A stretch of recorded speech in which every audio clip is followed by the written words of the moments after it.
another question from Lords David. What words of warning or support do you have for young people who are watching the activities of the American election and wondering what the follow-up might be for Canadian institutions? So we've talked about the potential crossover, but how do you reassure young people whether they're running for office or not? What a great question. And, you know, ultimately, we're in a situation where we have always been, but is particularly important now in that young people are leading the political discourse.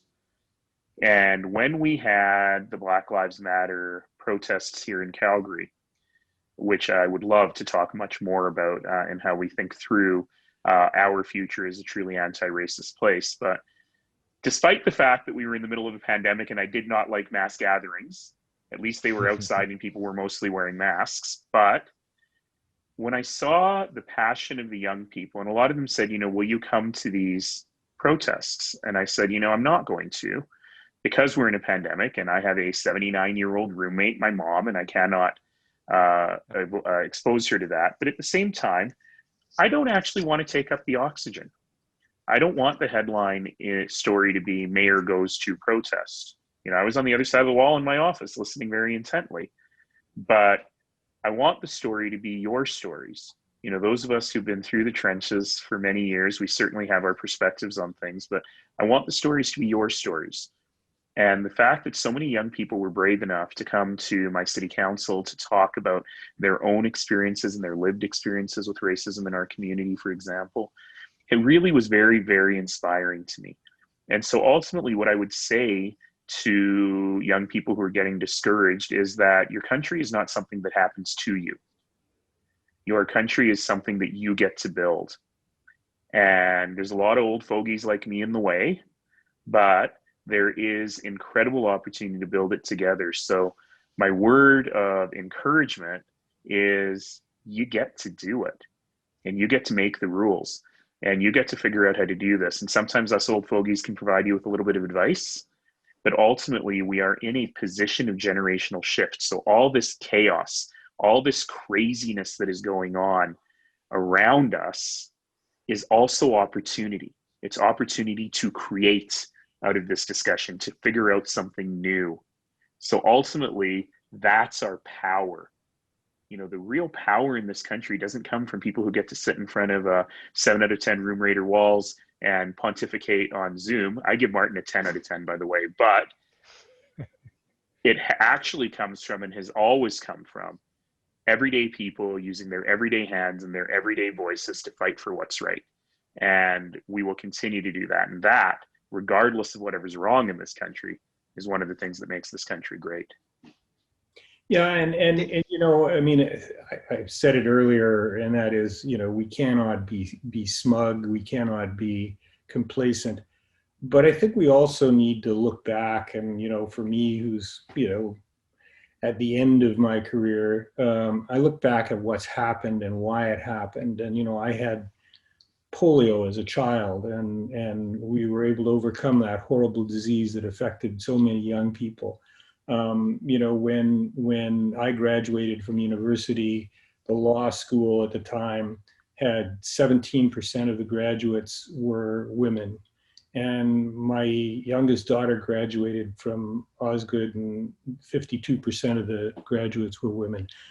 We have made extraordinary progress in terms of, and it's been because of the activism of our young people, the activism of people who just said, the status quo is not acceptable. We actually have to make change. And as the mayor said, you know, there's so much more to be done, but the reality is that what we can't say is you should sit around and watch and criticize other people. What you need to do is roll up your sleeves, get involved, because actually you can make a difference. And the only time that you don't make a difference is when you don't get involved. So, you know, and you can choose. There's so many different ways in which you can be involved in making change in our society, but it's really critical that you do so. I'm going to just do something weird and try to scrunch a couple of questions together. One of them I just like, but I don't think it needs an answer because the answer is too depressing. So don't jump in unless you feel you have to. But let me read this one off, and I'm going to rattle off the one after that in quick sequence before you take the mic. This comes from Jackson Duffy. Don't answer this question. With the massive impact Donald Trump has had on both American and Canadian politics in the last 4 years that he's already spent in office, what more could change if he were to be reelected? Do not answer that question because I don't want to go there. I just like the question, Jackson. Thank you, and forgive me, but we're gonna. I kind of do something weird here. There's a question from Lisa Slater, which is, how do you change the direction of the discourse? How do you get people to do what the ambassador did with the provinces, which is to get everyone pulling in the same direction? And I like that question, but I'm going to just throw in one more before we run out of time. And that is, this one comes from Nick de Salaberry. And I'm wondering, Nick, if you're any relation to Michel de Salaberry, who was our ambassador in Iran and Egypt when I was in the Middle East. Question is, very foreign policy oriented. What impact do you think the end of NAFTA and the way it was handled should have on how Canada relates to the USA? How can this not cause us to question our assumptions about how the relationship will continue in the future? Is there anything we can do to prevent this kind of cataclysm in the future? Mr. Ambassador, since we have you, any thoughts on that one?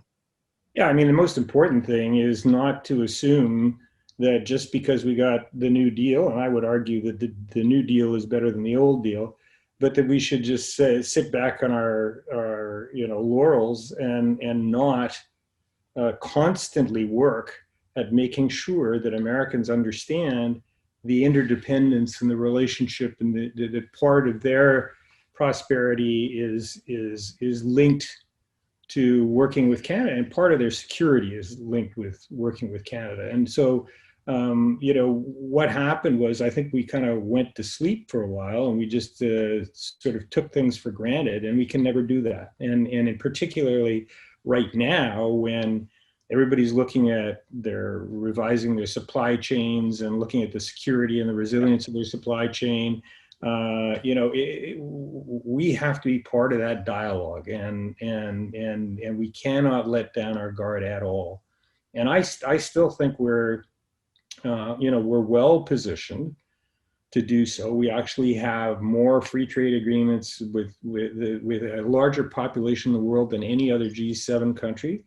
But the U.S. relationship is going to be one that we're going to have to work at all the time, because they're bullies. I mean, at the end of the day.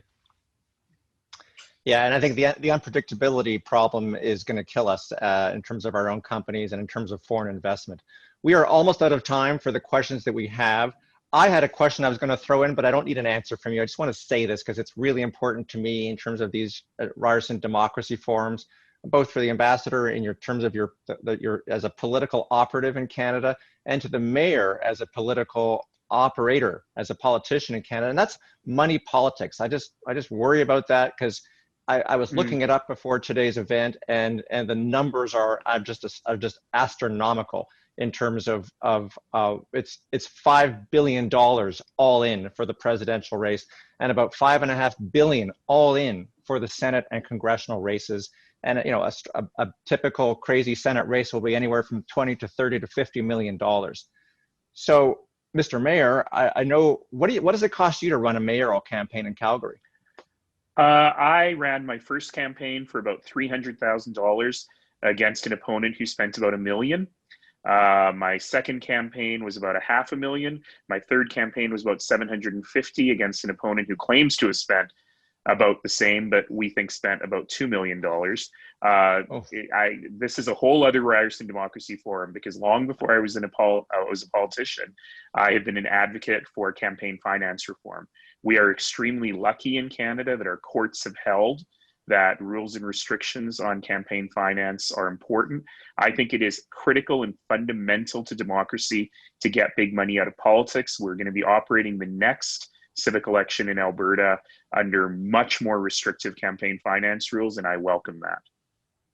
Well, thank you. And I put that question to Premier Ford when he was with us a couple of days ago. It was gracious of him to come here, but I didn't like the answer, so I'm glad to get some third-party validation from you today and ammunition for a future column. So I'm going to turn it over to John in just a couple of seconds. But before I do, he's going to formally thank you. So stand by, bear with us. I just wanted to throw something out to the audience to think about. Not many people know this, but David MacNaughton's partner, his life partner, and also his business partner is someone named Leslie Noble, who I met years ago working on the Progressive Conservative when she was working for a Progressive Conservative politician. So you have David, who is a liberal, dyed in the wool from infancy, and you have Leslie Noble, who is a right-winger from infancy, and the two of them have managed to cohabitate personally and professionally. David, how do you do that?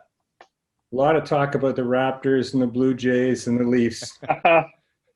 All right, well, there's hope for all of us. Okay, over to John Beebe for a final few words.